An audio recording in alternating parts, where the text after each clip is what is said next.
Pois Então estamos começando na página, qual é a página? 124. 124 do Céu e Inferno, né? Vai lá, fala, Rosângela. então, aqui está falando, é incontestável que a alma intelectual e moralmente incipiente. Isso. Está bem no início, né? Está no Simples e comecinho. ignorante. Simples e ignorante. Está no comecinho. Aí ele fala, qual seja a dos bárbaros. Então, ele dá o exemplo dos povos bárbaros que têm uma moral que tem um intelecto moral incipiente. É isso que Sim, ele está falando.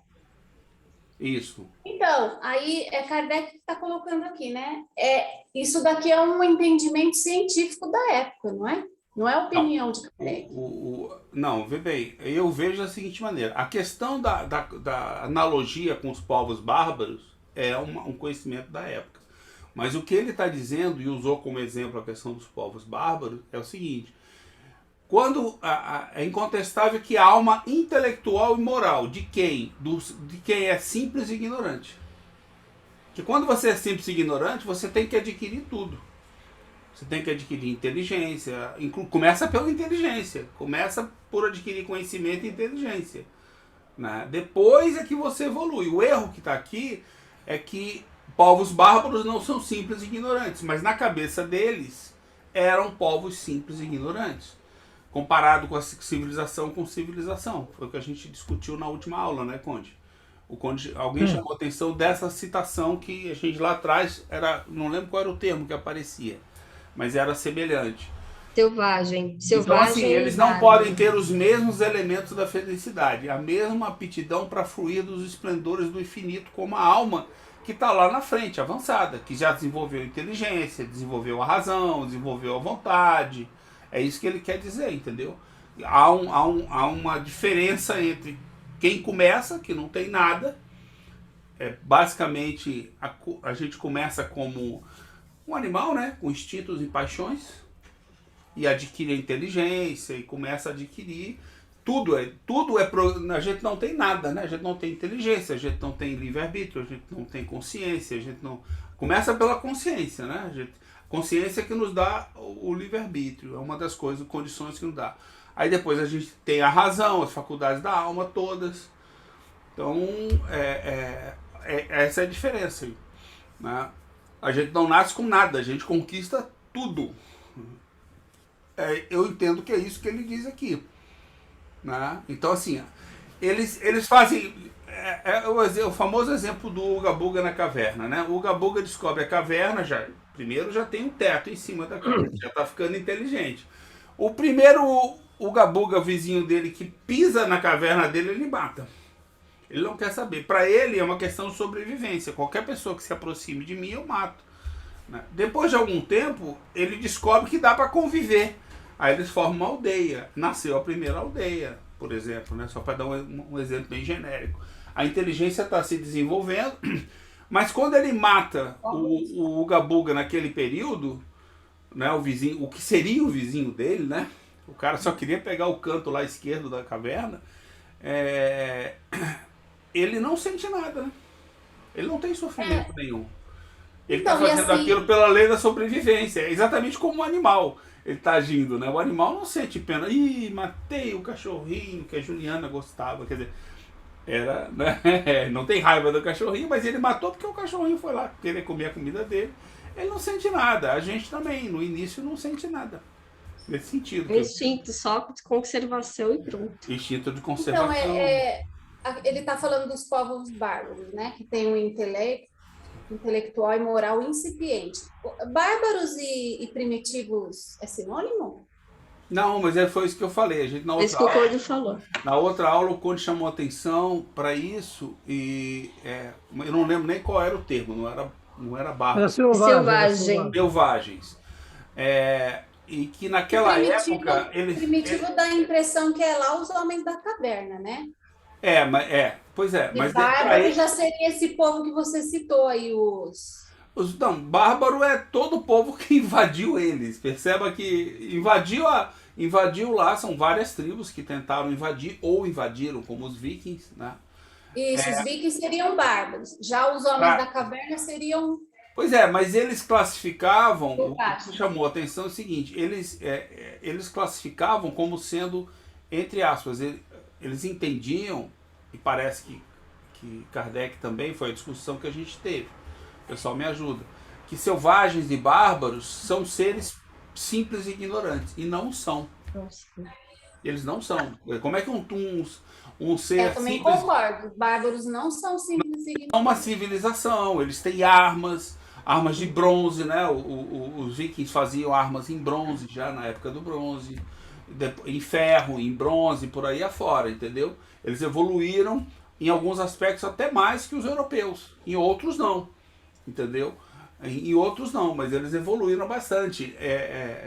Eles tinham religião, uma religião própria, eles tinham uma série de coisas lá. Tinha uma civilização, estavam reunidos, tinha uma civilização com um governo, tinha governo lá. Não eram tribos soltas, eram tribos organizadas na Suécia, na O, Noruega. Então, eles não são, o que a gente discutiu é o seguinte, eles não são simples ignorantes, mas é um erro cultural da época. Sacílio, eu tenho uns estudos agora, por exemplo. Eu acho que aquele ele, né, ele está pensando o seguinte: tribos isoladas, Isso. que não têm contato. Né, a gente fala, aquela tribo está isolada, não tem contato com a civilização. Isso. Né? E isso é normal eles falarem. Por exemplo, a gente sabe que tem aquela tribo lá na Índia, tem umas 3 ou 4 tribos. Tem umas 3 ou 4 que não que chegam. vivem Aquele da ilha, isolada. né? Aquela da ilha que se tu chegar lá, os pesquisadores que chegaram viraram. Agora vamos partir. Então, eles estão tomando por base que aquele que não é, que vive isolado, Também. como também tem Ainda tem algumas esse tribos conceito. aqui na Amazônia, seriam Simples e ignorantes. simples ignorantes. Mas se nós pegarmos já a ciência ela já fez provou o seguinte: tem um determinado grupo de macacos, né? Esses macacos vivem em determinada ilha. Nessa determinada ilha, esse macaco pegou e descobriu que se ele bater com uma pedra no coco, ele quebra o coco. Ele quebra o Se coco ele e tem acesso à comida. Se ele bateu o coco numa pedra, né, tanto faz a coisa, também faz. E o que esses cientistas descobriram? Que um dia, por acidente, numa determinada ilha, um macaco utilizou uma pedra e quebrou o coco. Os descendentes dele começaram a fazer uso disso, na mesma ilha. Mas o que eles não esperavam? Em outra ilha, onde não houve a comunicação, os macacos faziam. O aprendizado também foi passado depois de uma ou 2 gerações. Está no condicionamento, no ato de. Então, por exemplo, o que eles querem dizer com isso? Que existe um elemento que foge da materialidade. Sim. Podia falar, né? Ou seja... Princípio vital, será? Como se fosse uma coisa de um vitalismo que vai passando para aquela raça, né? Já que já usa o termo raça, é como se o ensinamento fosse passado geneticamente. Não, e a gente mesmo que não haja. Mas a gente tem contato. Outro dia estava falando, a gente conversou sobre essa semana, né? Acho que foi lá no legado, de que a gente tem os espíritos que cuidam da natureza e dos animais, né? E eles auxiliam eles a sobreviver. Então, assim, eles podem estar passando, pode ser até uma coisa externa, porque não há essa individualidade, uma coisa externa fala assim, olha, vamos ensinar os macacos a sobreviver e comer coco, senão eles vão morrer, entendeu? Então, isso não faz parte do instinto? Sim. Eu acho que veja, sim. Mas não está ligado à matéria. Por quê? Porque eles aprenderam sem haver a parte material, não foi justamente o macaco transmitindo outra ilha. Não, o que eu estou dizendo é o seguinte, Sueli, mas costura com essa ideia. O Conde está incipiente, não é? Está incipiente essa inteligência. Incipiente na raça. Agora, eu fico pensando assim, eu acho um erro, que nós temos também de ver uma visão crítica. O Kardec, ele comete um erro, porque a ciência, na época do século XIX, comete o mesmo erro. E qual que é o erro? Esse erro de utilizar um termo Sim. ineficaz como bárbaro, como Não, selvagem. Mas É ineficaz. eu acho que isso é um erro de uma Não forma. é tradução, não? Não é tradução? Não é Não não. é. Ele usa. Não é não. E ele não usa só aqui, ele usa em outros lugares. Ele usa Isso, selvagem, ele usa bastante então, selvagem. esse, Selvagem esse, é um não civilizado. Mentira! O Então, selvagem é civilizado. não, e esse Verdade, erro, Satírio. e esse erro, de acordo, por exemplo, com uma filósofa chamada Hannah Arendt, foi justamente ele recrudesceu na Europa. Por quê?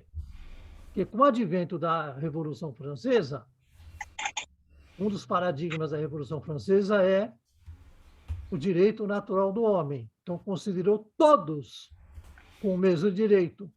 Aí veio os ultramontanos, como Joseph de Maistre, principalmente, que criou a teoria das raças. Fez ressurgir essa ideia da raça. E a ciência comprou essa ideia. Então, como Kardec usa o instrumental da época... Ele aparenta ser racista, por exemplo. Se você olhar... Ele aparenta. Agora, qual que é o problema? Ele usa o instrumental da época. Porque ele quer usar o instrumental para se fazer compreender. Só que ele, em alguns momentos, ele fala, por exemplo, no caso do pai César, lá da questão quando ele é acusado de racista, que o próprio espírito desencarnado também vive com essa concepção. Ele desencarnou, mas ele não perdeu a ideia de que agora eu sou feliz porque eu estou livre de ser negro. Ele está desencarnado. Por quê? Porque isso fica incutido. Não, eu acho isso, inclusive, o seguinte, essa aproximação que a gente estuda lá na Revelação da Gênesis, né? Essa aproximação do homem, da ciência do homem, do conhecimento do homem, é fundamental para que os espíritos nos tragam e a gente evolua espiritualmente. Porque anteriormente, o Satir, por exemplo, você pega o Montaigne, né? O Montaigne francês, você pega o Bartolomeu de Las Casas, que era um clérigo espanhol que viveu aqui na América, e ele começou a perceber o seguinte, ele escreve um livro chamado A Colonização da América Vista do Ponto de Vista dos Índios. Sim. E ele foi boicotado pela igreja. Por quê? Porque ele ainda tem isso, né? Ainda tem isso. Isso, foi boicotado, tudo, e tudo, ele deixou uma obra muito pequena, porque ele não conseguiu salvar os escritos dele. Mas ele prova o seguinte, que infelizmente, o que ele provou? Olha, o índio americano, né, os astecas, os incas, todas aquelas civilizações, em muitos aspectos, ele era muito mais desenvolvido moralmente do que o europeu. Não, assim, logo no parágrafo seguinte, ele segue um pouco com esse preconceito.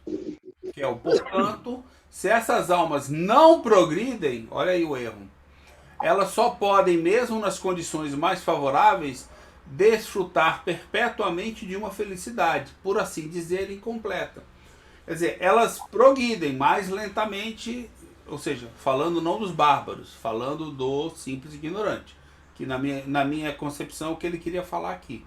Ele só usou a analogia errada, né? Mas que na época era certa. Ele usou a analogia certa para a época, porque ele de acordo com baseado justamente no conhecimento da época. O simples ignorante era um bárbaro. Um bárbaro é simples ignorante. Era o que eles identificavam como simples ignorante, né?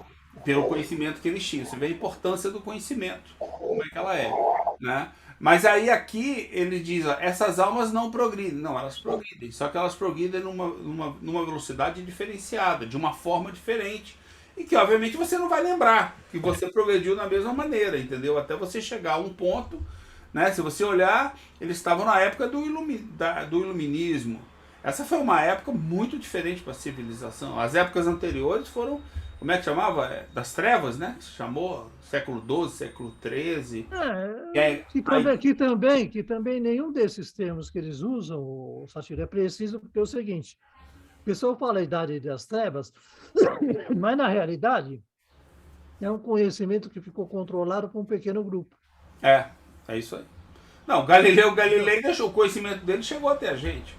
Por mais que a igreja não quisesse, então tá aí. Mas aí foi um romper, né? Que a igreja não esperava, foi um romper muito. Agora, aqueles mosteiros, aquelas coisas, então existia uma pequena parcela muito letrada, Isso, que guardou. né? É verdade. E não divulgava nada. Ficava fechado entre muros, né? Intramuros, esse conhecimento todo. Criou-se uma casta como se criava no Egito. Exatamente igual. Exatamente a mesma coisa. Só mudou a época. O método é o mesmo. Entendeu? Aliás, sim, hoje a gente tem no nosso movimento espírita exatamente a mesma coisa. Se você olhar, Hoje você pega historiadores, por Verdade. exemplo, como Todorov, os historiadores búlgaros, tudo. O que eles pegam hoje quando eles vão estudar a América? A América não foi colonizada pelos europeus. sim, pelos índios. Não foi colonizada pelos europeus nem pelos índios. O que ele coloca? Que os índios norte-americanos deram impulso para evoluir a própria sociedade europeia. Ah, entendi. Aquelas migrações. Eles trabalham essa ideia de que mudou. Por exemplo, algumas coisas que os selvagens daqui faziam, né? Dito selvagem, sempre usando selvagem, entre aspas, né? O índio aqui, por exemplo, quando ele ia, qualquer um deles, inclusive do Inca, do Azteca, até o índio Tupi-Guarani, Sim. né? Quando ele ia atacar você, ele gritava para não te pegar a traição. Para você. Olha só. Tá no Quando mesmo ele pé de ia igualdade atacar que ou ele ele. ia se defender? É complexo ele- isso, né, Não, Conde? ele, quando fosse atacar alguém, ele tinha de vencer esse alguém em pé de Avisando. igualdade. Em pé de a traição. igualdade. É verdade. E o que os europeus faziam? Eles se escondiam e atacavam silenciosamente e pegavam eles desprevenidos.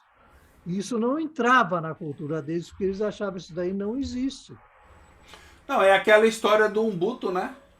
Na África, que você fala assim, eles não são civilizados. Tem certeza que eles não são mais que a gente? Né? Piedade, né? É engraçado, por mais que um tá atacando o outro, existe uma piedade nisso, né? Uma luta Não, de na igual verdade, para igual. Você vê, por exemplo, aquele homem chamado Cavalo, que sim, o cara se finge de louco, não matam ele. Naquela tribo lá. porque ele não é responsável, justamente. Então não matam.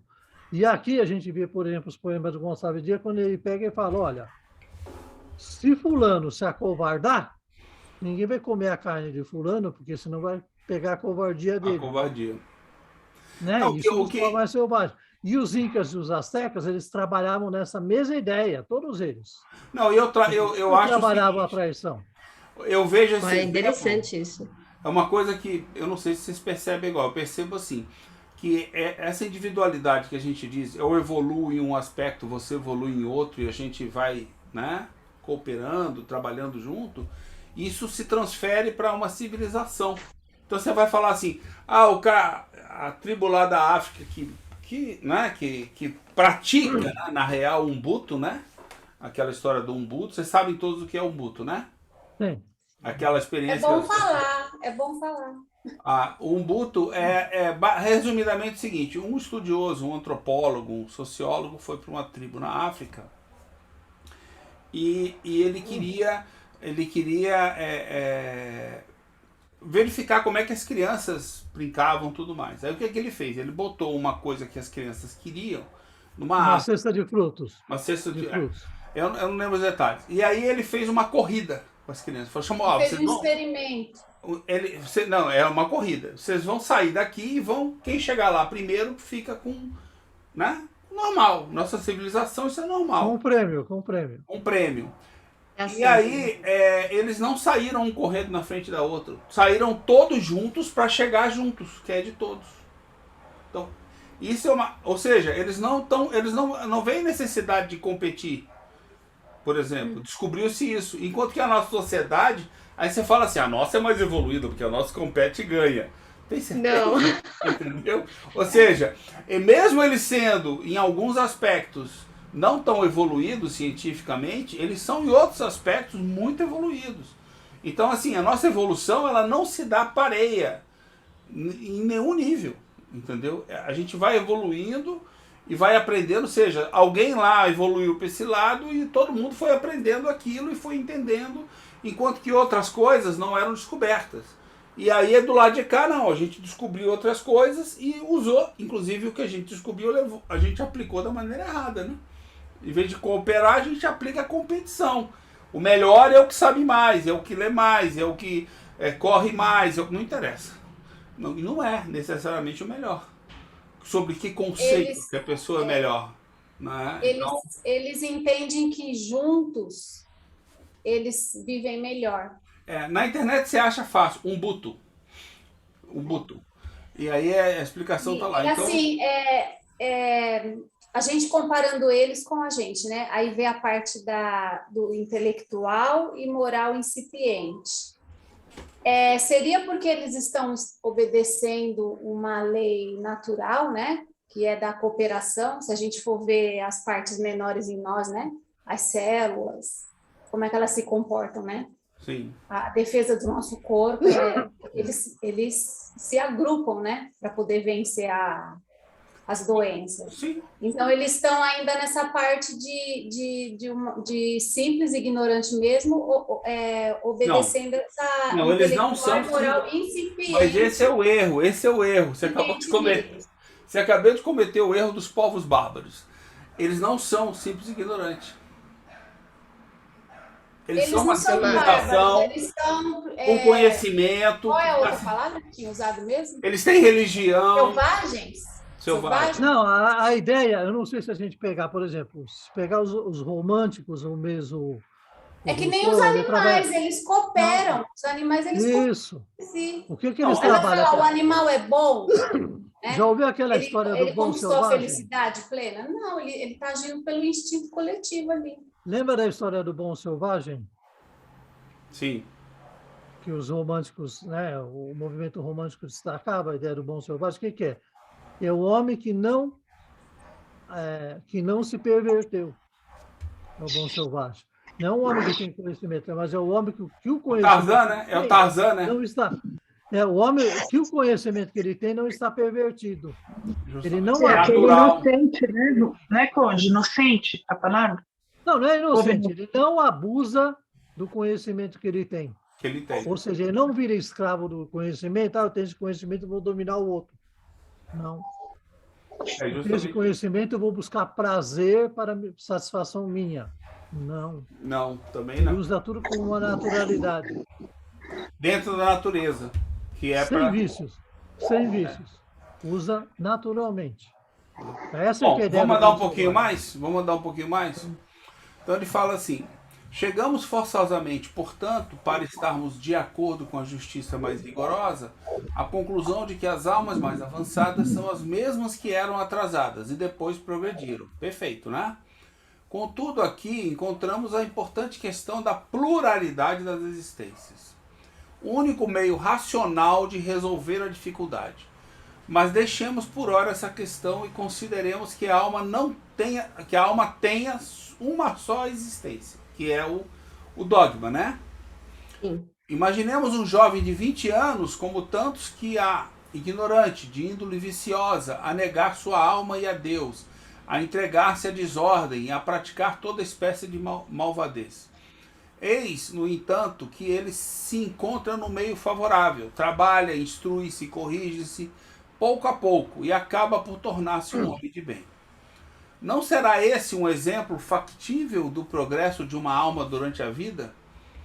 E não veem diariamente casos semelhantes? Por fim, numa idade avançada, esse homem morre santificadamente, tendo sua salvação naturalmente assegurada. Mas qual teria sido seu destino se, devido a um acidente, houvesse ele morrido 40 ou 50 anos mais cedo? Estaria numa condição que resultaria em sua assegurada condenação? Ora, uma vez condenado, acabaria qualquer possibilidade de progresso. Eis, pois, um homem salvo porque viveu muito tempo, que, de acordo com a doutrina das penas eternas, estaria condenado para sempre, caso houvesse vivido menos.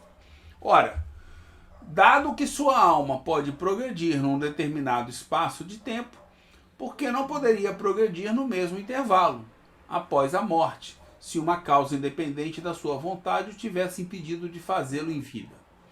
Porque ele negaria a Deus os meios para tal. O arrependimento, ainda que tardio, não deixou de ocorrer. Mas, se lhe tivesse sido imposta uma condenação inapelável a partir do instante... Desculpe, o microfone está fora aqui. A partir do instante...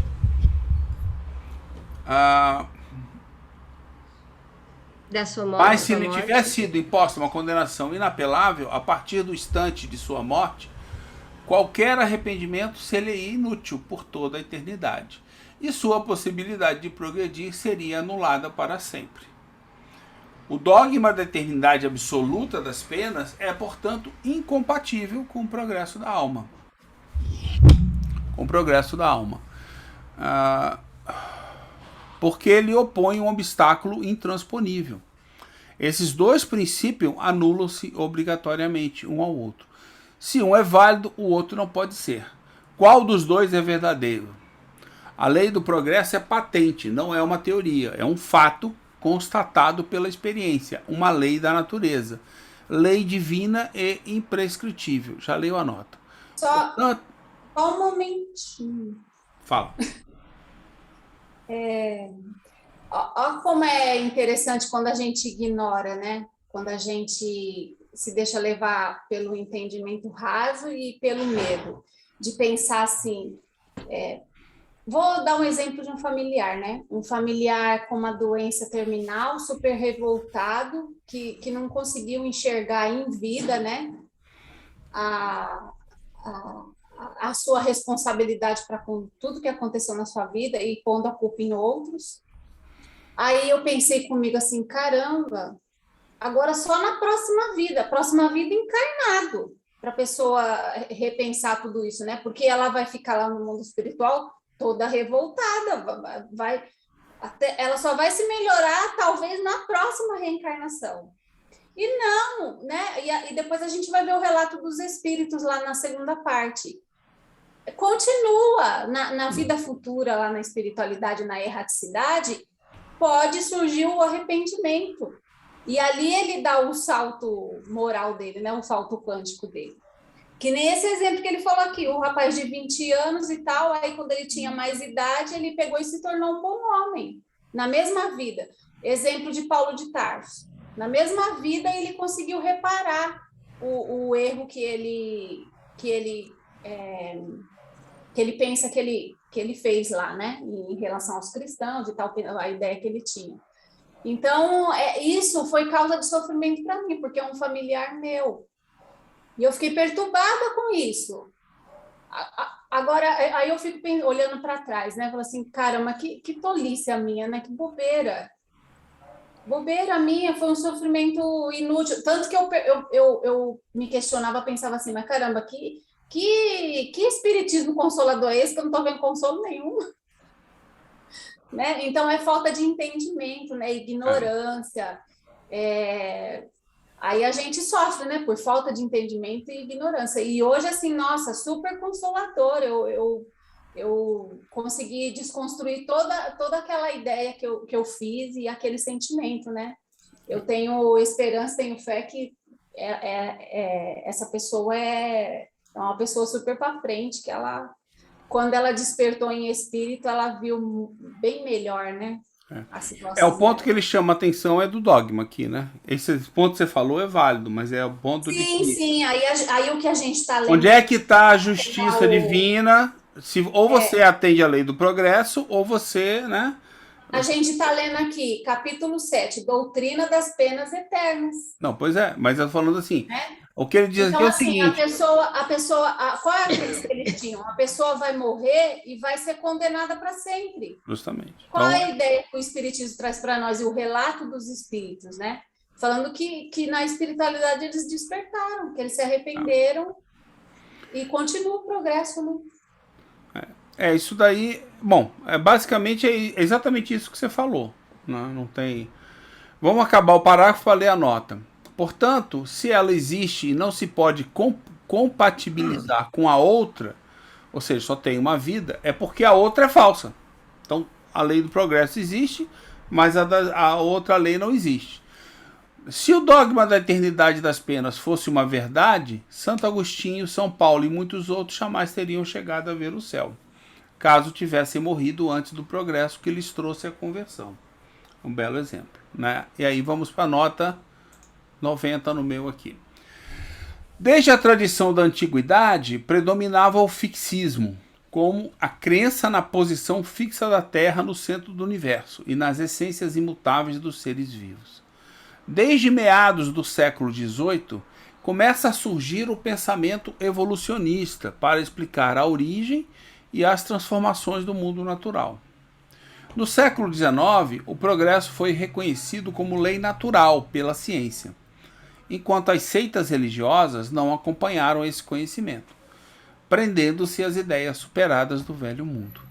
O Espiritismo amplia o alcance da lei do progresso para as questões psicológicas e metafísicas, definindo a evolução do princípio inteligente como fundamento da diversidade presente no universo, combinado com a unidade representada por Deus e as leis naturais, que regem tanto o mundo corporal quanto o espiritual.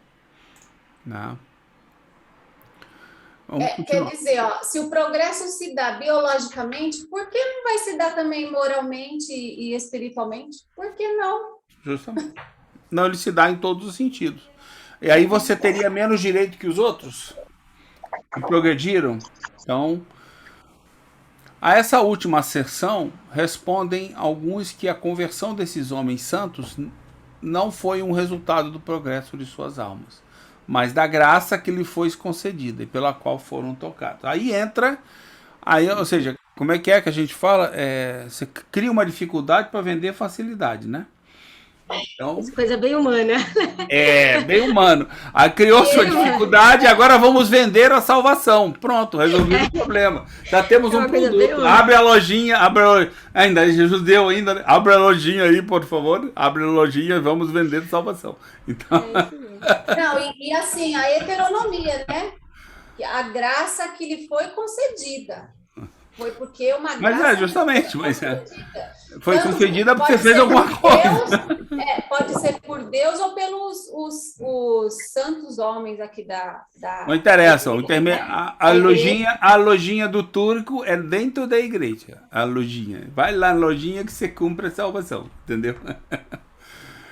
A heteronomia, né? Isso, porém, não passa de um jogo de palavras. Se praticaram o mal e fizeram mais tarde o bem, é porque se tornaram melhores, progredindo, portanto. Ter-lhe-ias Deus, então, concedido como um favor especial a graça de se corrigirem? Por que a eles e não a outros? A questão da justiça. Seria ainda a doutrina dos privilégios incompatível com a justiça de Deus e com seu igual amor por todas as criaturas? Fácil de defender isso, né? Segundo a doutrina espírita, em consonância com as próprias palavras do Evangelho, com a lógica e com a mais rigorosa justiça, o homem é o filho das suas obras. Durante esta vida, assim como após a morte, nada devendo a ajuda de ninguém. Né? O filho das suas obras. Né? Ou seja, o que eu vivo hoje é o que eu fiz do passado, tanto no nível individual quanto no nível social. Né? Então, um excelente motivo para nós vamos fazer um mundo melhor agora, porque daqui a pouco, quando eu voltar, ele está melhor, né? Então, se isso não é o suficiente, tem muito mais aí. Né? Então vamos lá. Deus o recompensa por seus esforços e o pune por suas negligências, por tanto tempo quanto nela persistir. Aqui, só chamando a atenção, esse pune, essa punição aqui... Ele está sendo irônico. Não é irônico. Ele tá usando a palavra ressignificado, ou seja, a punição que você sofre é aquela que você escolheu passar, não aquela que alguém pune você. Tem que ter a leitura.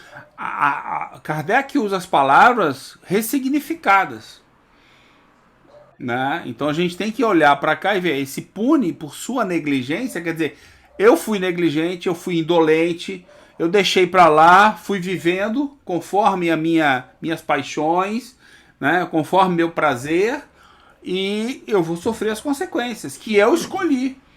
Entendeu? Inclusive, a própria punição é uma escolha minha. Então, ou seja, não tem nada a ver com alguém de fora punir você.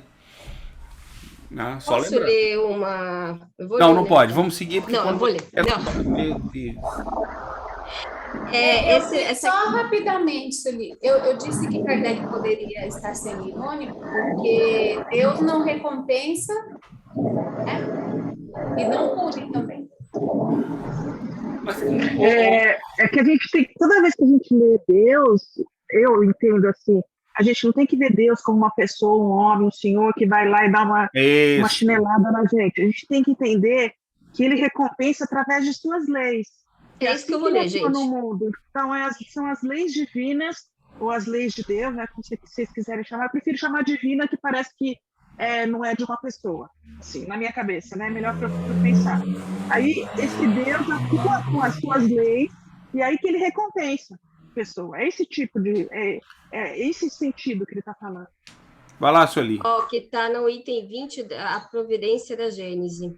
Como Isso. Deus tão grande, tão poderoso, tão superior a tudo, pode miscuir-se em detalhes ínfimos, preocupar-se com os menores atos e pensamentos de cada indivíduo? Essa é a pergunta que a incredulidade faz a si mesma, de onde ela conclui que, admitindo a existência de Deus, sua ação só deva se fazer sobre as leis gerais do universo, que este funciona por toda a eternidade em virtude dessas leis, às quais cada criatura acha-se submetida em sua esfera de atividade, sem que seja necessário o concurso incessante da providência. Então, Deus não está olhando para cada uma das nossas Esse é daquela atitudes. história dos atributos. Deus nunca não está olhando, não está anotando. Ele tem a Não sua lei, não vai te aplicar nada, ele simplesmente... e o seu sofrimento e a sua felicidade é de acordo com as ações e a consciência que você tem delas, né? Não, e assim... Fala. Pode falar. Acaba. Não, termina aí. Não, o que eu acho assim passa exatamente por esse ponto. E vamos olhar de direito. Quem está escrevendo isso é Kardec. É Kardec falando de Deus. Então Kardec estaria apresentando Deus como um cara sarcástico? Não. Óbvio que não. Ele não tem motivo nenhum para isso. Até porque ele entende. Eu prefiro, viu, Ariane, leis da natureza. Por isso que eu sempre falo porque aí você tira o ser da parada. São as leis. Se você quer imaginar Deus, a melhor forma que eu encontrei é olhar como sendo um conjunto de leis. E Kardec até nos diz quais são. São 3 tipos de leis que a gente segue, né? Então, assim, esse intuito, e assim, esse tipo de coisa como sarcasmo passa muito pela questão emocional das paixões. Se você for olhar, onde você está sendo sarcástico para agredir alguém, para atacar alguém, entendeu? E isso não é evolução, isso daí é você viver como um animal, basicamente. Uma evolução do animal, é claro. O animal não é sarcástico, precisa um pouco de inteligência, mas é aquela inteligência que você está fugindo da busca da inteligência do bem. Você não quer o bem, você quer seguir naquela linha dali. Seria o homem sarcástico, ou coisa parecida, né? O covarde, o que seja lá o que for. Qualquer qualidade dessa que esteja ligado às paixões, porque ele não está usando a inteligência para aquilo, e sim para... Não, o melhor aqui é eu correr, eu vou ser um covarde aqui, que é muito melhor do que ele nem pensa que ele poderia passar aquela situação de outra forma. Então ele não está sendo racional, não usa razão, ele está sendo emocional, vamos dizer assim, né? Ou apaixonado, se você quiser entender o conceito de paixão nisso daí. Gente, eu nunca percebi em Kardec, eu não sei o que vocês acham, qual que é a opinião de vocês, eu nunca percebi ironia em Kardec, porque ele é tão pedagógico. Ele é razão, assim, ele pode até errar, ele é humano, mas ele não era um... Gente, o Kardec ele faz uma ironia inteligente, ele não faz uma ironia sarcástica. Não. Mas eu não vejo isso. Não vejo ironia, eu vejo razão. Os médiuns eu vejo. Eu não vejo isso. Eu não vejo. Eu vejo razão. Eu vejo ironia inteligente para chamar atenção mesmo, porque ele está usando a própria fala dos que defende aqui a pena,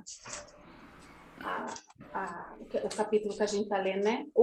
A própria ideia, a doutrina das penas eternas. Ele está falando com essas pessoas que defendem a doutrina das penas eternas, né? Mas ele Aí não ele está fala aqui, falando ó, com ironia, nem Ele sarcasmo. tá falando, Esportes ele e fala literal, negligência. Rosângela. Ele É fala que ele literal, fala- ele não usa ironia. Mas ele É, tá. É Ele a é minha literal, ele liberdade, diz o é que a tem que minha dizer. liberdade de interpretação, né? Quando eu leio aqui, eu penso comigo assim, Perfeito. a ideia é que perfeito. está usando de uma ironia inteligente aqui. Não é. Eu acho que ele não usa também, não. Eu acho o termo ironia, como eu te expliquei, primeiro ligado às paixões. Entendeu? E me parece muito com aquele exemplo que a gente Eu vive. vou olhar Como é no que é? dicionário. Como é que a gente fala? Que é mentira branca, né? Ai, mentira branca. Hã? Gente, é horrível essa coisa de mentira branca, mentira preta. Ou seja, Não existe, gente. você reagiu com a paixão, mas foi por bondade, entendeu? Mas é porque você é bom que você fez isso. Ô, beleza! Como se o que você fez vai influenciar os outros, primeiro erro, e segundo erro, não te ajuda em nada, né? Quer dizer, então eu ser sarcástico, eu ser irônico, não me ajuda. Agora, com certeza outras pessoas podem me interpretar como sendo sarcástico, entendeu? Mas Você às está vezes usando uma palavra que eu não usei, Satira, eu usei ironia. Não, eu tô usando sim, não tô falando de você, amiga. Tô falando de um exemplo. Tá bom, vamos então adiante. Vamos adiante. Posso ler mais uma coisa? Não Que pode. fecha um pouco desse capítulo, que eu achei interessante, porque ela fala é a pergunta 171 do Livro dos Espíritos, e ele faz uma apanhada de tudo isso, porque aqui ele está dizendo justamente que, sob o ponto de vista de uma única existência, se a pessoa vive pouco, tem uma diferença para aquela que vive muito, e traz essa questão, e essa pergunta 171, ela traz justamente o quanto não tem sentido, né, uma única existência, o quanto que isso seria injusto.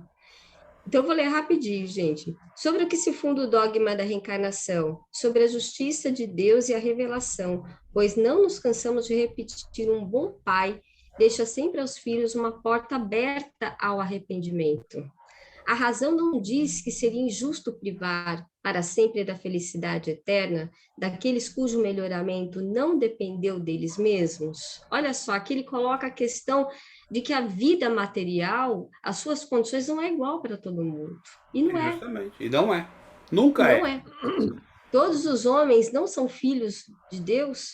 Somente entre os homens egoístas é que se encontra a iniquidade, o ódio implacável e o castigo sem perdão. Todos os espíritos tendem à perfeição, e Deus lhes proporciona os meios de consegui-la, com as provas da vida corpórea. Mas, na sua justiça, permite-lhes realizar novas existências, em novas existências, aquilo que não puderam fazer ou acabar numa primeira prova. Ele continua, mas é interessante porque ele faz um apanhado disso tudo que está aqui nessas reflexões de Kardec. E só para a gente pontuar, aqui na versão adulterada, tá, na 4ª edição, que não é essa, aqui não existe esse item 5, existe uma denominação, né, a doutrina das penas eternas, fez a sua época, e aqui não tem, e mais para frente não tem divisão de capítulo, só para a gente ir se apropriando aí É bem isso aí. questões. O que me chamou a atenção no que você falou é o seguinte: primeiro, a gente vive num mundo diverso. E a diversidade é tão importante como o exemplo que você deu. Se eu estou numa sociedade que tende ao egoísmo, imagina eu sair dessa sociedade em vida, ou numa outra reencarnação, e encarnar numa outra que não tem esse aspecto exacerbado. O desafio que isso representa para mim. E, ao mesmo tempo, não quer dizer que a outra é melhor. Quer dizer só que ela é diferente. Assim, essa daqui é egoísta, mas ela evoluiu em certo aspecto. Essa daqui, ela tem outro defeito, outra imperfeição, né, vamos dizer assim, na sociedade, né, obviamente formada pelos indivíduos que têm essa tendência. Mas também tem outras virtudes. Então eu trago a virtude que eu tenho aqui para essa, posso agir como um gênio, né? E ao mesmo tempo eu aprendo com ela a não ser mais egoísta. Tudo é se eu quiser. Tanto o que eu vou ensinar, quanto o que eu vou ajudá-los a se desenvolver, depende de todo mundo querer se desenvolver, né? Quanto aquilo que eu quero aprender, que eles podem ensinar e que eu posso aprender. Né? Demonstra claramente a justiça de Deus nessa diversidade que nós temos. É isso que você estava falando, enquanto você falava, eu pensava nisso. São cenários diferentes que me oferecem oportunidades infinitas de aprendizado. Então, é basicamente uma escolha que se apresenta facilmente para todos os espíritos. Quando eu escolho uma prova, eu falo assim, não, então eu não vou mais aquilo ali, eu preciso ir para uma outra sociedade onde eles estejam, nesse aspecto, mais evoluídos do que eu sou. A maioria esteja mais evoluída. É fácil de você identificar. Você vai para lá, que lá você vai ter que entrar no jogo, de uma forma ou de outra. Como você já sabe, você vai ser provavelmente provado e lembrado, e vai se lembrar e vai ter muito mais oportunidade, né? Porque o que você faz, você tá fora da caixinha. Você vai se lembrar, ó, aqui eu já tô todo mundo olhando de banda assim para você. E não é isso. E não é isso. Vamos lá, vamos acabar isso aqui mais um pouquinho antes da... Gente, daqui a pouco eu tô saindo, tá? A crença na eternidade das penas materiais manteve-se como um salutar temor até que os homens pudessem compreender o poder moral. Assim é com as crianças, que se consegue disciplinar por um tempo mediante a invocação de certos seres quiméricos com que as amedrontamos. Chega, porém, o momento em que a razão da criança ultrapassa os limites das histórias usadas para refreá-la. E seria absurdo imaginar governá-la ainda pelo mesmo método. Se aqueles que a guiam insistissem em afirmar que tais fábulas são verdades a serem tomadas ao pé da letra, dela perderiam a confiança. Assim é hoje com a humanidade, que saiu da infância e abandonou as fraldas. O homem não é mais um instrumento passivo que cedia sob a injunção material. Tampouco ser crédulo que tudo aceitava de olhos fechados. Tem uma nota aqui. Educar não se dá por transferência de informação, heteronomia, mas criando condições para que o próprio indivíduo produza e compreenda o conhecimento livremente, autonomia. É aquilo que eu falei no início, né? A diferença saber e conhecer. Superando assim a obediência passiva e a fé cega do velho mundo. Assim, o Espiritismo colabora para que a humanidade saia da ilusão para a realidade de um mundo novo. Colabora porque ele permite a autonomia, ele incentiva a autonomia, né? Em todas as falas. Vamos mais um pouquinho, está acabando. Eis porque, tendo seu espírito atingido certo grau de desenvolvimento, rejeita a crença nas penas eternas, por ser esta incompatível com a ideia mais sublime que faz da divindade, e também com a noção mais exata que tem sobre o que é justo ou injusto. Todos os argumentos do mundo não se poderiam sobrepor à evidência, e persistir em tal abordagem seria um erro nesse caso, porquanto levaria ao comprometimento da própria autoridade. A crença é um ato de compreensão, por isso ela não pode ser imposta. Se durante um certo período da humanidade o dogma das penas eternas foi inofensivo e até mesmo salutar, a partir de um dado momento tornou-se temerário. De fato, se imposto como verdade absoluta, quando já o repele a razão, resultará logicamente uma de duas coisas. Ou o homem que deseja crer adota uma crença mais racional, apartando-se dos que ainda se mantêm no dogma, ou então não mais crê em absolutamente nada.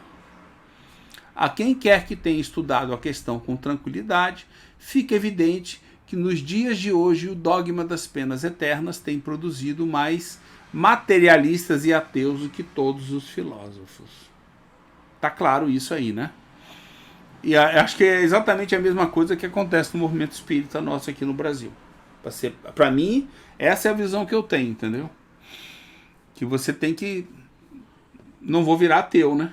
Vou passar a estudar racionalmente. As ideias percorrem um curso evolutivo incessante. e somente acompanhando este último é que se logra governar os homens. Querer estancá-los ou fazê-los retroceder, ou ainda simplesmente estacionar enquanto ele avança, equivale a perder-se. Seguir ou não tal movimento é uma questão de vida ou morte, tanto para as religiões como para os governos. Será isso um bem ou um mal? Certamente é um mal aos olhos daquele que, ao viver no passado, vem no desaparecer. Para aqueles que vislumbram o futuro, no entanto, representa a lei do progresso, uma das leis de Deus, contra as quais toda resistência é inútil. Voltar-se contra a vontade de Deus é promover a ruína de si mesmo. Por que então querer manter a todo custo uma crença que cai em desuso e faz, afinal, mais mal do que bem à religião?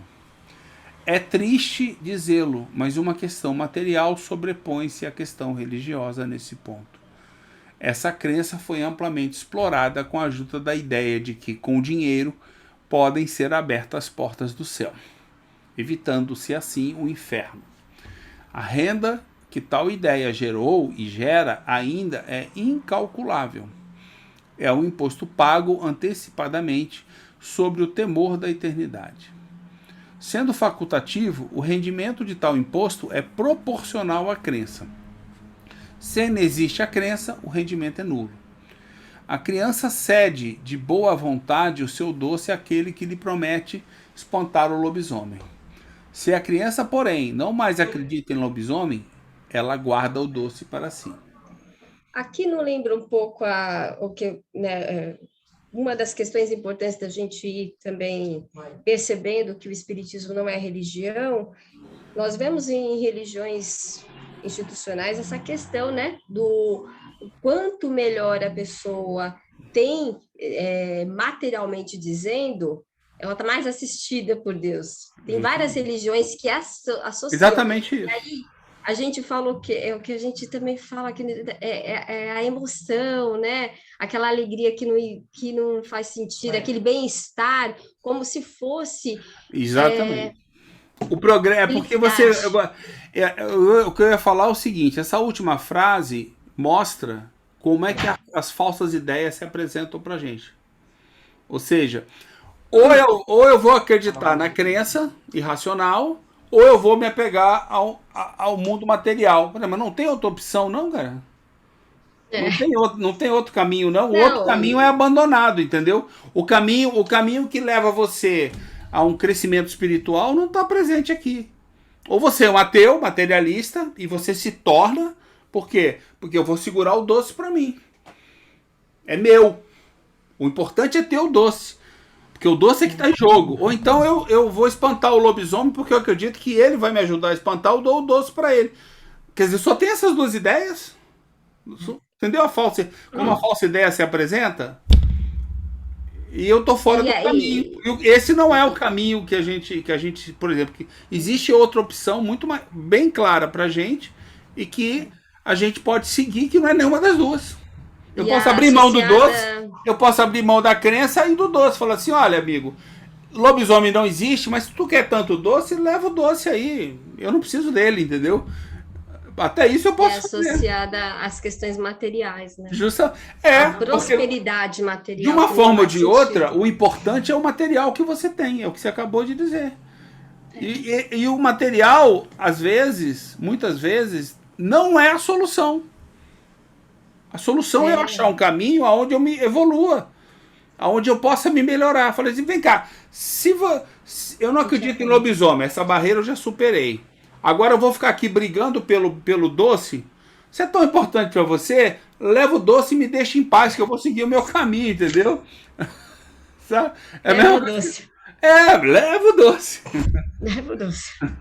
Gente, deixa eu ir, gente. Beijo para vocês. Tchau, boa semana aí, tá? Tchau.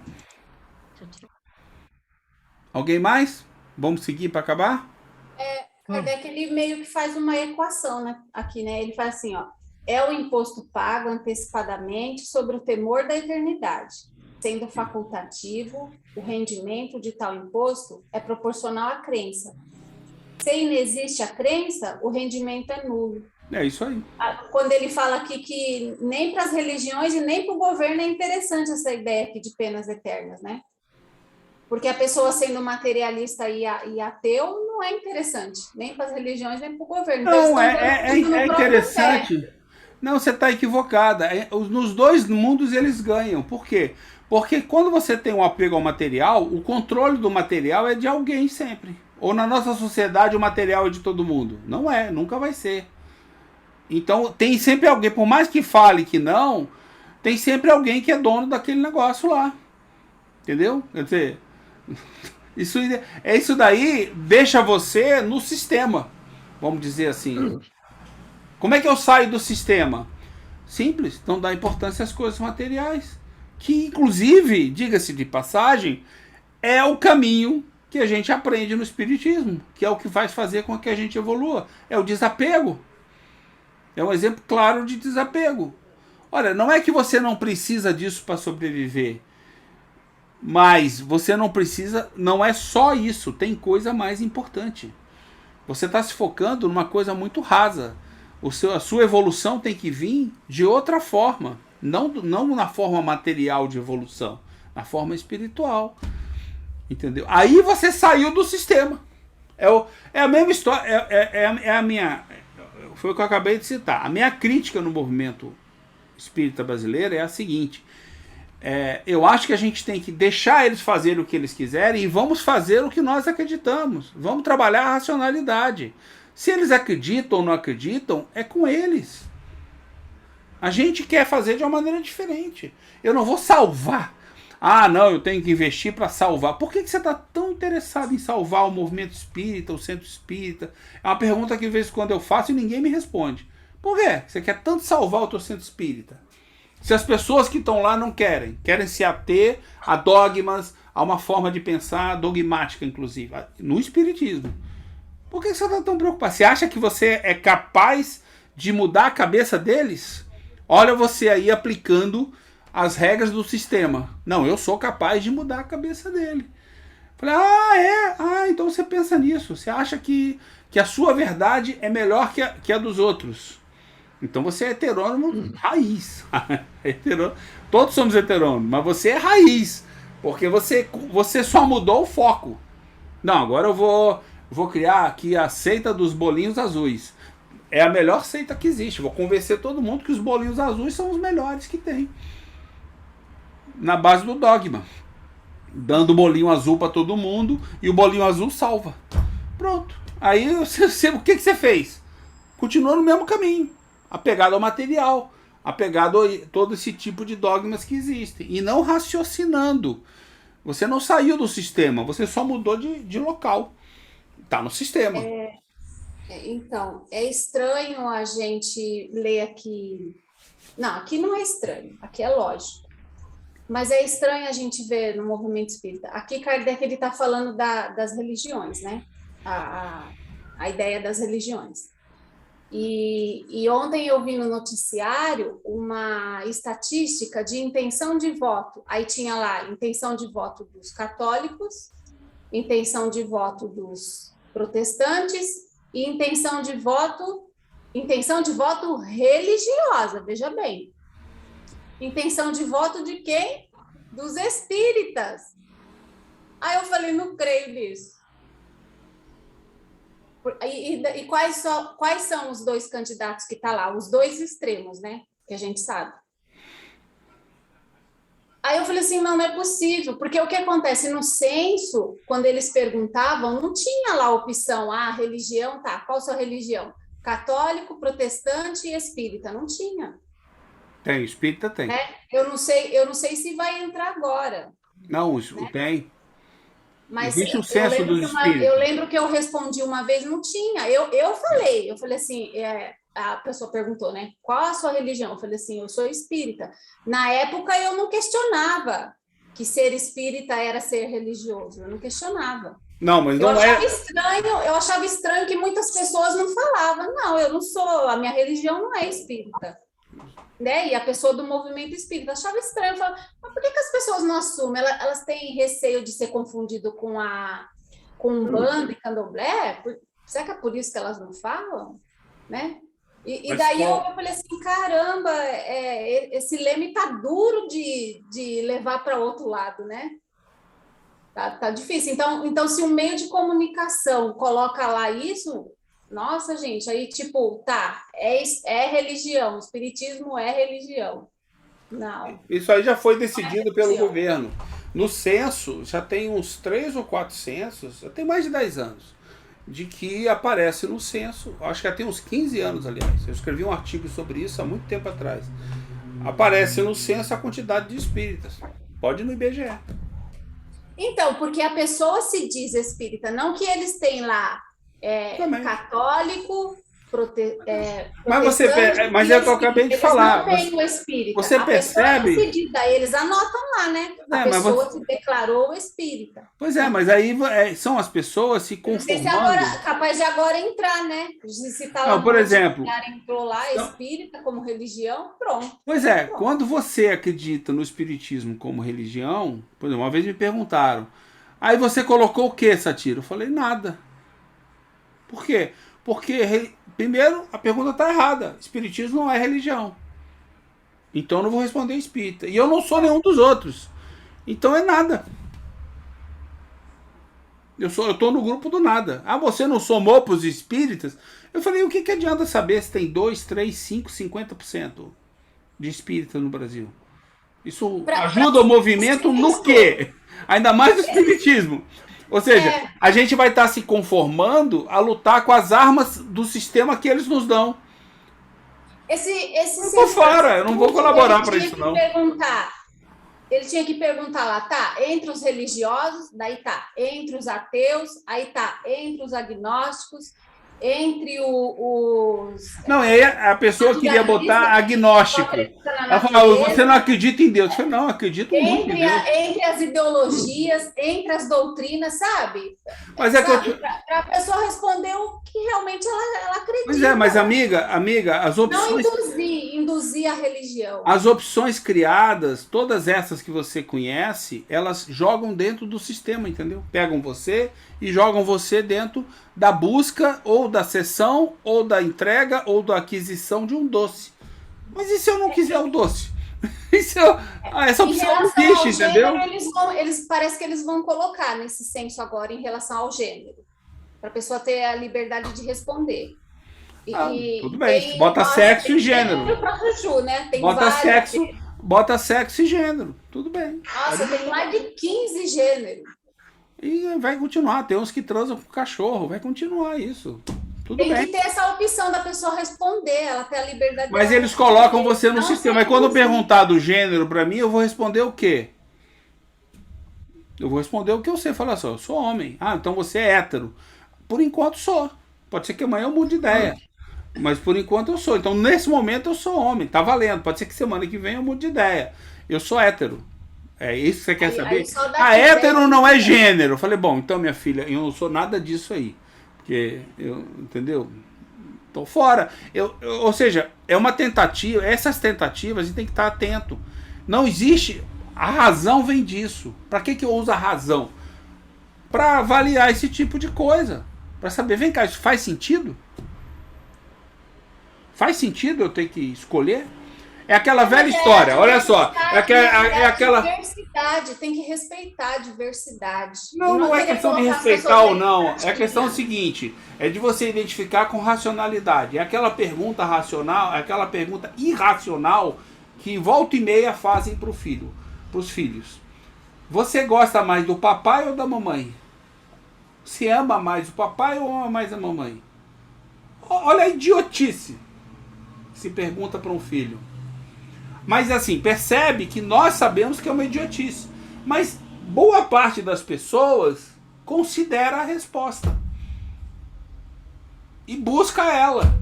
E pensa dessa maneira. Pior não é buscar, não é aceitar a resposta do filho. O pior é que ela pensa, eu sou o preferido do meu filho. Isso daí é alienação parental. A pessoa... É uma violência. Não é alienação parental. Isso aí é uma forma cultural que a gente absorveu, que joga dentro do sistema e te dá só as opções que ele acredita que são válidas, que ele quer que sejam válidas. Porque qual é a outra opção? A outra opção é você entender o que é o amor. que é muito mais complexo, que você vai ter que ser trabalhado racionalmente. Ah, não, isso não interessa. Vamos trabalhar o amor como... Olha só. Vamos trabalhar o amor como emoção. E não como razão. Olha só. Este é o caminho que nos apresentam. Amor como emoção. Agora, a gente como espírita, não sabe que o amor não é emoção? O amor nasce da razão. Nasce das faculdades da alma que a gente tem. O corpo não tem amor. É o espírito que tem amor. Então assim, mas aí você vai e se enquadra respondendo a pergunta do cara. Fala, não, peraí. Essa pergunta pra mim não faz sentido. Ah, mas qual faz? Ah, essa não faz, amigo. Me apresenta uma que faça sentido. Ah, não, aí você não pode. Você tá fora do sistema. Você tem que ser combatido. É óbvio que eu tô fora do sistema. A lógica, em todos os lugares, a gente vive... Isso aí é um excelente exemplo de você viver no sistema. De você pensar... Viver no sistema é pensar no sistema. Você pensa dentro da caixinha. Você não sai da... Não tem nada fora da caixinha. Tem muita coisa. Inclusive coisas que nós não conhecemos. Eu penso assim, entendeu? Eu acho que... E ele dá esse exemplo do doce, é genial. É a falsa ideia. Aí você, felizmente, escolhe uma opção. Aí eu posso escolher. Opção não quer... Sabe aquela história? Vou lhe dar aqui um almoço farto. Você quer o quê? Carne velha estragada, de boi. Você quer ovo podre. Vou te dar 10 opções desse tipo. Você vai escolher... Tem 10, tá vendo quanta opção que tem? Pô, mas só tem isso? Não tem uma maçã aí? Não, não tem maçã. Só tem essas opções aqui. Pelo amor de Deus. Aí fala, pô, que idiotice. Pois é, mas acontece que as pessoas às vezes escolhem dentro de um menu preparado. E a gente está apegado a falsas ideias. A gente está apegado a um sistema. Não, porque é isso que tem disponível aqui. Não tem mais nada. Ah, mas eu quero outra coisa. Que eu sei que existe. Não, você não pode saber que existe. Você tem que querer o que tem. Cuidado. Esse daí é um alerta que o Espiritismo nos faz constantemente, né? Eu vejo dessa maneira. Eu percebo, e eu gostei muito dessa colocação aqui. Vamos acabar então? Acabando, né? A nova revelação, ao proporcionar ideias mais criteriosas, ao que a gente está falando, acerca da vida futura, e ao provar que podemos alcançar a salvação pelas próprias obras, deve encontrar uma oposição ainda mais acirrada por fazer secar uma importante fonte de receita. Né? Que é o que está acontecendo literalmente, né? Há muito tempo. Assim, toda vez que uma descoberta ou invenção vem promover uma mudança de hábitos, vou clicar aqui na nota de hábitos. O Espiritismo não criou a renovação social, pois a maturidade da humanidade faz dessa renovação uma necessidade. Há, entretanto, os que são essencialmente refratários a essas ideias, mesmo entre os mais inteligentes, e que certamente não as aceitarão. Em alguns casos, de boa fé por convicção, outros por interesse. São inteligentes o suficiente para ver no Espiritismo um auxiliar das ideias progressistas e dos elementos da transformação que temem. Quanto mais uma ideia é grandiosa, mais encontra adversários e pode-se medir sua importância pela violência dos ataques dos quais seja objeto. Só um lembrete da Gênese, né? Cadê? Tá aqui. Ele deu uma resumida nos itens 23 e 24 do capítulo 18, que é os tempos são chegados. Tempos são chegados. É bem isso mesmo. O final, né, da Gênese. Sim, finalzinho dos últimos. Ou seja, assim é toda vez que uma descoberta ou invenção vem promover uma mudança de dados. Toda vez que algo muda, tem que ser readequado a esse mundo que eles querem que a gente viva. Né? E que você não precisa viver, por quê?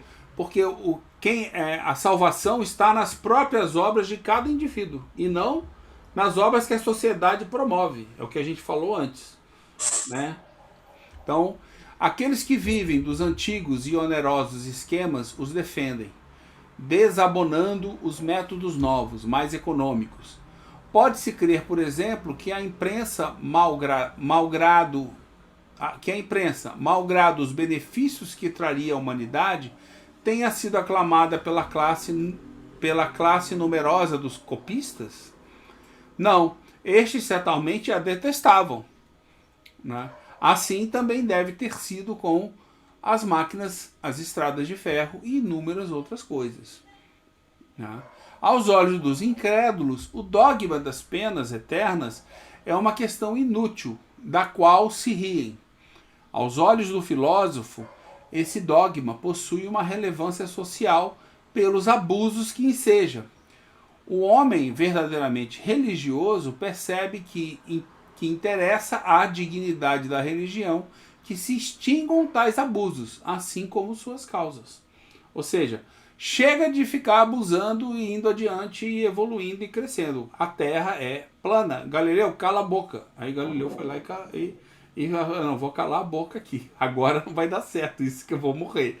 Aí ele foi lá e calou a boca, mas ele desenvolveu a ciência e provou que a Terra não é plana. Que a Terra é no formato que a gente sabe que ela é hoje. Entendeu? Ou seja, se você deixar por conta dos dogmas, né, você vai viver achando que a Terra é plana. E você vai cometer inúmeros erros porque ela não é plana. Né? Ela não é. Isso não é verdade. Não é assim que as coisas funcionam. Né? Eu achei interessante quando Kardec coloca, ó, o homem verdadeiramente religioso percebe que interessa a dignidade da religião que se extingua tais abusos. É isso mesmo. A O religioso não dignidade quer o da religião progresso. que se extingua tais abusos, né? O religioso não Assim quer o como progresso. suas causas. Então, o homem verdadeiramente religioso é diferente daquele que se diz religioso. Não. Aí Kardec está diferenciando o homem verdadeiramente religioso, ele quer que se extingua tais abusos, né? E eu queria perguntar para o Conde se ele consegue... porque assim, eu não entendi isso que Kardec falou aqui, ó, ele ainda até coloca em interrogação. Pode-se crer, por exemplo, que a imprensa, malgrado dos benefícios que traria à humanidade, tenha sido aclamada pela classe numerosa dos copistas? Aí ele responde, né? Não, estes certamente a detestavam. Assim também deve ter sido com as máquinas, as estradas, o ferro. Eu não entendi. É que o progresso ele tá sempre fazendo desagrada com alguém. O progresso sempre desagrada alguém. Entendeu? Eu lembro o que é copista. Eu lembro o que é copista. É que escrevia à mão. Eles ficaram todos desempregados. Todos os mongezinhos ficaram desempregados com Gutenberg.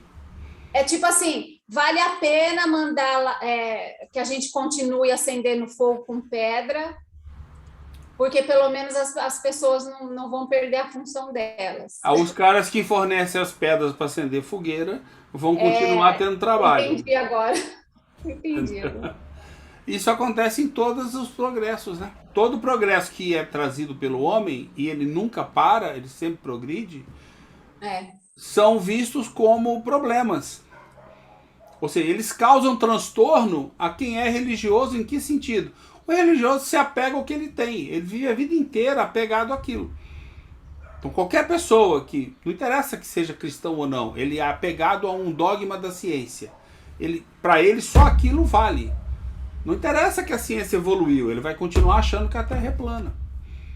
E ele vai pensar na vida como a Terra sendo plana. Ele fala, vamos dar uma volta no mundo? Você tá louco, cara? Eu vou cair na borda.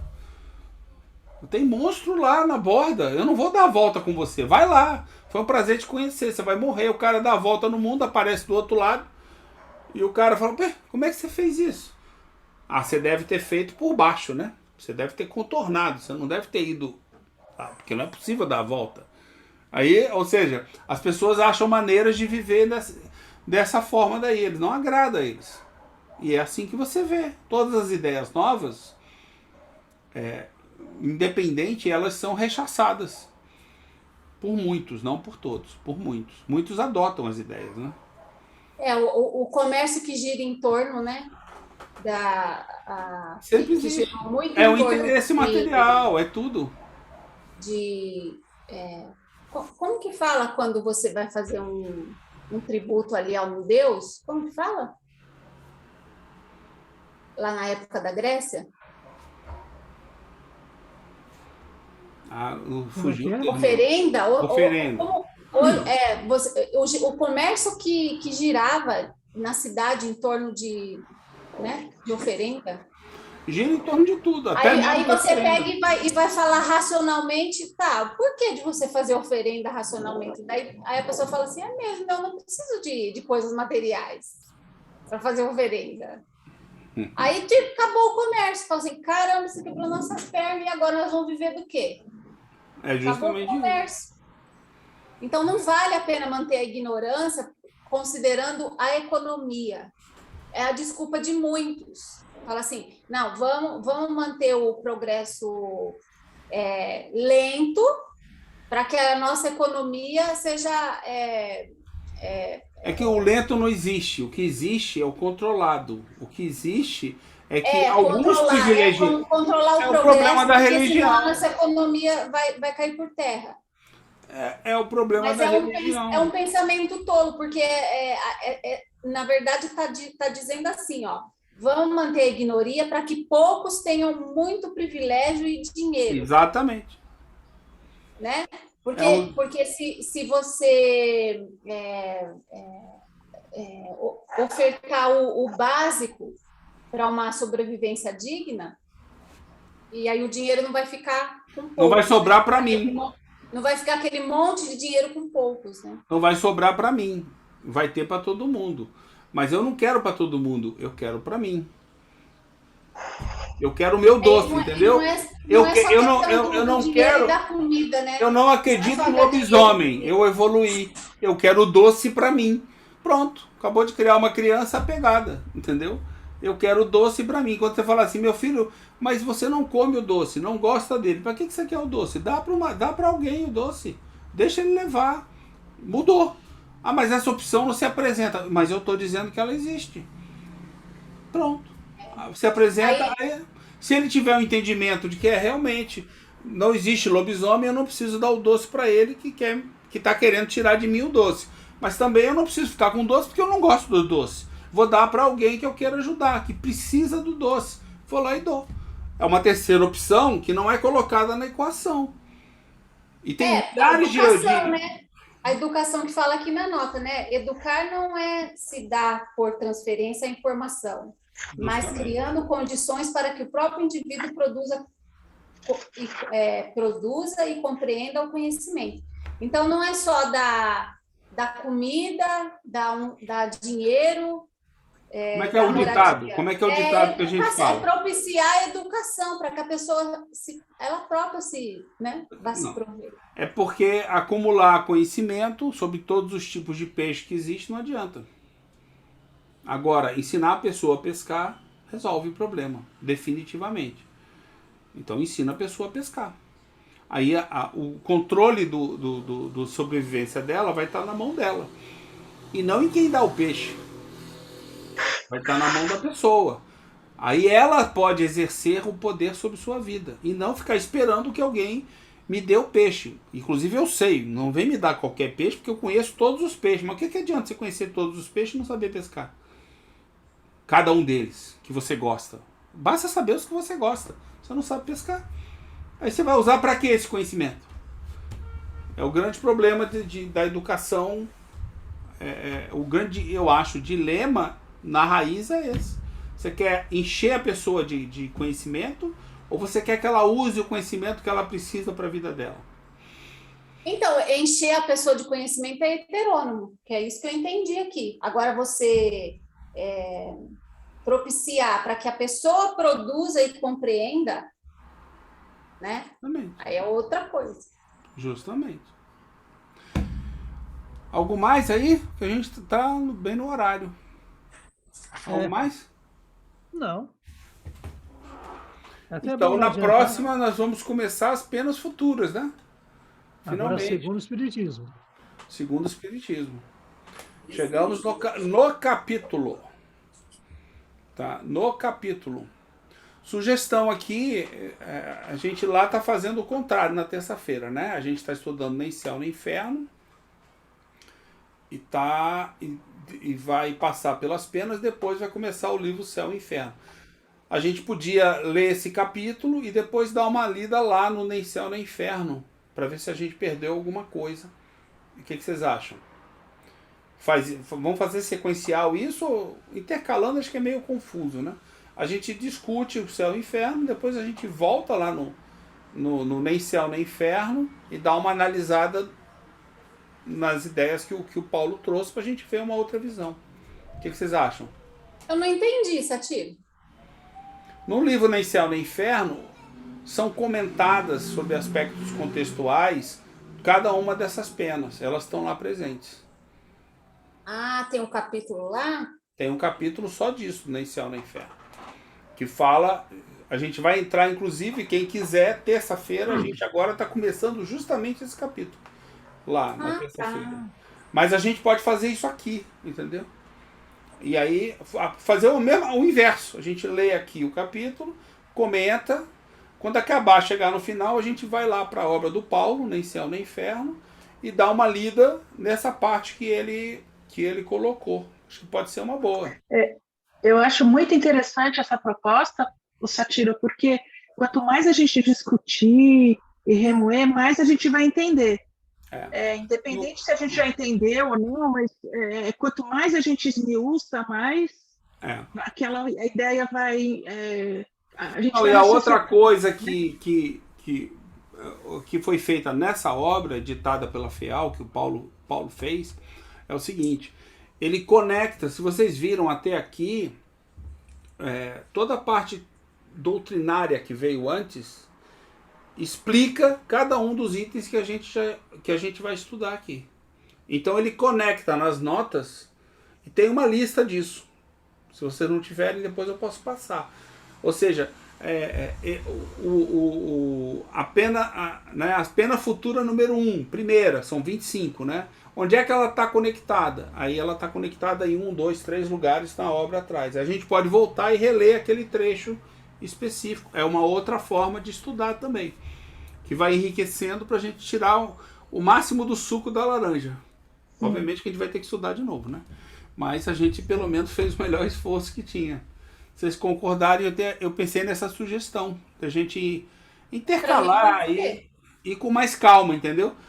Mas é o que eu falei, a maneira talvez mais prática seja, vamos passar o capítulo todo, depois a gente vai lá no Nem Céu nem Inferno tem essa lista de coisas, e aqui também tem.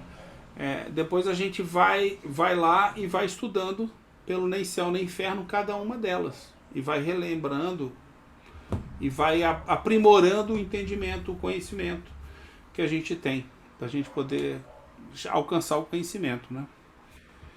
Então, tá bom, vamos em frente. Próxima estudo, que eu nem sei onde é que tá meu mouse. Ih, apagou. Ok. Tá. Até mais então, bom sábado. Até mais tarde, quem vai mais tarde.